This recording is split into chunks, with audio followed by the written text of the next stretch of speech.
Assalamu alaikum. Welcome to the second lecture of chapter 2. If you remember, the title is very long: surfaces, dimensions, quality, and so on.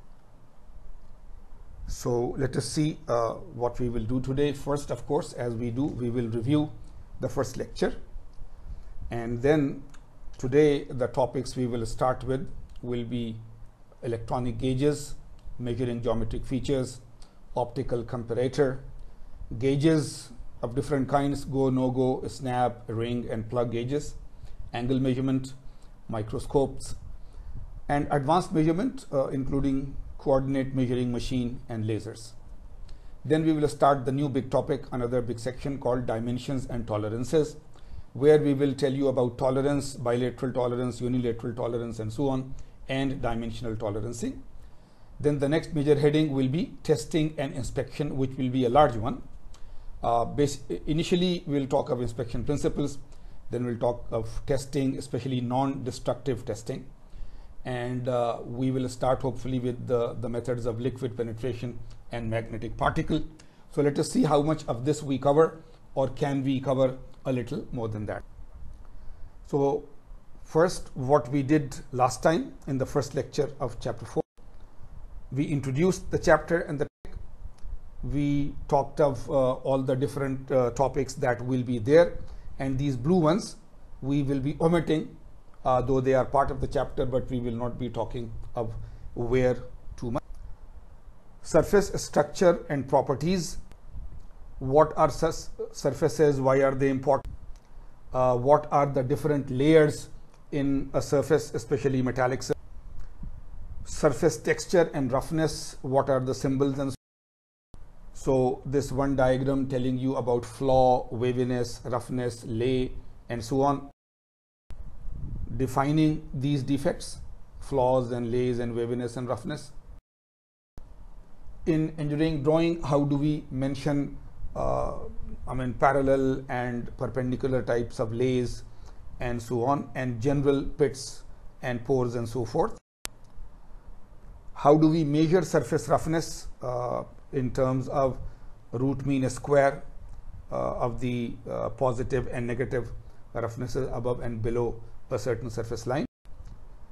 How is it done actually using a surface measuring device which has a head and a stylus, which is the pointer, and that the stylus cannot go exactly inside all of the roughnesses. So the roughness is a good measurement, but not 100% exact. What are the roughness ranges in standard machining operations like turning, rough grinding, finish grinding, lapping, and so on? What is tribology, friction, wear, and lubrication? It is important, but we are not including it this time in the. Then the topic of surface treatments, coatings, and cleaning. Again, it is very critically important, but we are not covering in this chapter. What is engineering metrology, right? Measurements and instrumentation. What is measurement? What is engineering metrology? What are the four major terms called accuracy, precision, resolution, and sense?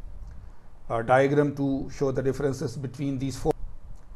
Conventional measuring instruments and gauges. What are the different types, starting from precision gauge? What are precision gauge blocks? Explained with the help of a diagram and pictures and so on, not diagram, pictures. Length standards in industry. How are gauge blocks compared? Measurement of linear dimensions. So these measurement devices are either graduated or non-graduated. Calipers, one of the non-graduated one. Vernier calipers with a main scale and a vernier scale. Micrometer with a main scale and separate screw gauge.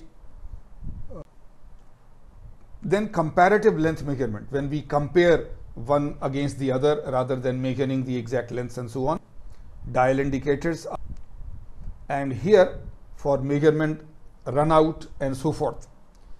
Right, which is that you are measuring roundness, and if is the roundness continuous throughout the length and so. So this is where we stopped last time, and let us start today with today's lecture. So first topic for today is electronic gauges. We have talked already of what are electronic systems, right, where we use chips and so on. So this is a family of measuring and gauging instruments based on transducers capable of converting a linear displacement into an electrical signal, right? This is the basis. When you will go through the course on instrumentation and measurement and so on, then you will use this word transducer much more. Transducer, right? Transducer means something which transforms signals from one type to the other. So you see, inside the system there is some electronic system of control and so on. You are measuring a length, but you are changing the length to a voltage and then reading it again as a length directly and so on. You are measuring a force, converting it into a voltage or a current signal, and then reading the force again, right? So these are transducers. These are transducers. Now an electrical signal is amplified, increased in size, and transformed into a suitable data format such as a digital readout. Applications of electronic gauges have grown rapidly in recent years, driven by advances in microprocessor technology, and are gradually replacing many of the conventional devices. So we even told you, right, that when you do the vernier caliper, then a few years ago everybody had to learn how to do the exact thing by combining the main scale and the vernier scale. Now if you have added a digital control to it, then whatever reading is there can be directly read as a digital readout. So that is what we are saying in the last sentence here, that you see you are right. So last sentence, as I was saying, is just telling you that more and more of the gauges and measuring devices are becoming electronic in nature, where a digital readout is done. Measuring geometric features. Now this is different, not dimensions, not the length or the diameter and so on. Features, straightness, right? It is not a measurement that it is 1 inch, 2 inch, 3 inch. Is the surface straight, right? So straightness, it can be checked with straight edges or dial indicators, right? We can take a flat piece, long flat piece of metal or long flat piece of wood, and put it against the surface that we are measuring and see that if it exactly fits the surface, then the surface is straight, or if there are small gaps and so on, then straightness is not there. Flatness, straightness is there for a line, right? Flatness is there for the whole surface. So it is like a straightness, but a straightness was along a line, flatness is along a whole surface. So again, it can be measured by mechanical means using a surface plate or a dial indicator. Roundness, just like straightness and flatness, if there is a round piece like a cylinder, is it uniformly round everywhere, right? So two types of things that we do. Round part is placed on a V block, you understand, V, just a V, on a V block or between centers, and it is rotated with the pointer of a dial indicator in contact with the surface, right? So if it is there and it is being rotated, then when it completes the rotation, does every point on the circumference touch it equally, or some points go without touching? So the roundness is there over the whole circumference. Secondly, the part is placed on a platform and its roundness is measured by rotating the platform. Here the part is moved and here the platform is moved. So two measuring devices of roundness. Then the profile. What is the profile, right? Profile means, is there any angle, is there a 90-degree turn, is there a 60-degree turn, and so on. So may be measured by several methods. A special profile measuring equipment is also available, for example optical projectors and so on. So you see, a straight and flat, both are one thing. This is along a line and flat is along a whole surface, and then roundness is for round parts.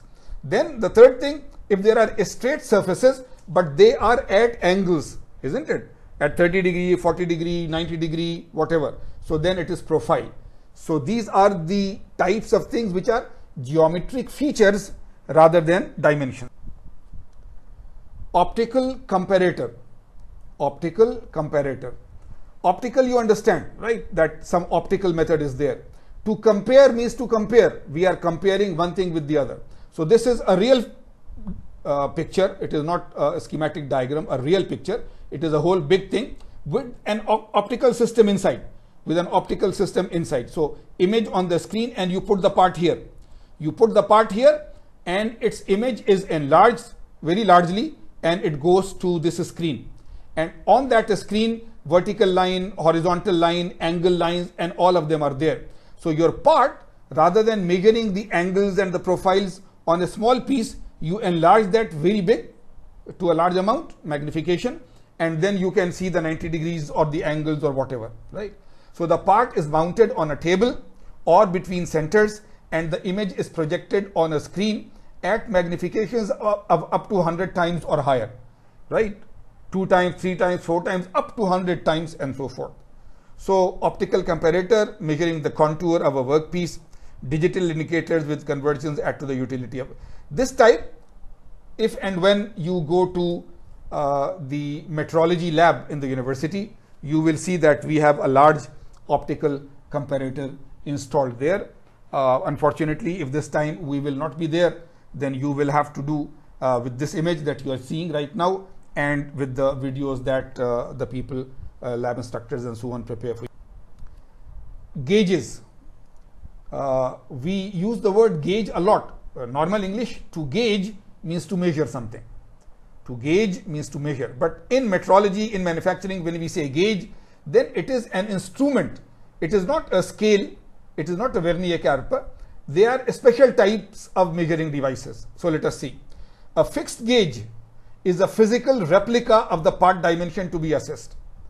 We want to measure a diameter. Is the diameter 1 inch or more than that or less than that? So then inside the gauge, we will have a replica, an exact image of this diameter size, right? There are two basic categories, master gauge and limit gauge. So let us see. A master gauge is fabricated to be a direct replica of the nominal size. Nominal means general size. You see that if the drawing is 1 inch plus minus 0.1, then 1 inch is the nominal size and plus 0.1 minus 0.1 are the tolerances and so on. We will do that later on. So it is a direct replica of the nominal size of the part dimension.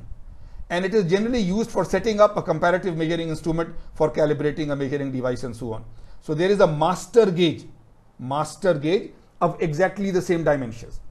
Then something is called a limit gauge, fabricated to be a reverse replica, opposite of the part dimension and is designed to check the dimension at one or more of its tolerance limits. So let us, we will talk of these two type of gauges and you will understand more. A go, no-go gauge, for example, consists of two gauges in one piece, The first for checking the lower limit on the part dimension and other for checking the upper limit. See, as I just said, if the diameter is 1 inch plus minus 0.1, so it should be 1 inch, but up to 1.1 it is allowed and below up to 0.9 it is allowed.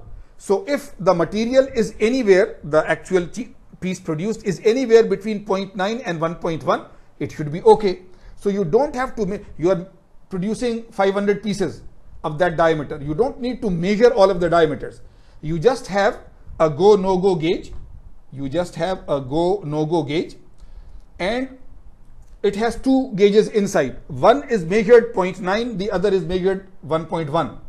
So now if your part passes through these two, right, then you know that the dimension is between 0.9 and 1.1. So this is a two-piece inside one, right? Two-piece inside one, so that the upper tolerance limit and the lower tolerance limit, there are gauges made for both of them. There are also what we call snap gauges, ring gauges, and plug gauges. All of these we will just show you very shortly in figures, so don't worry about it right now.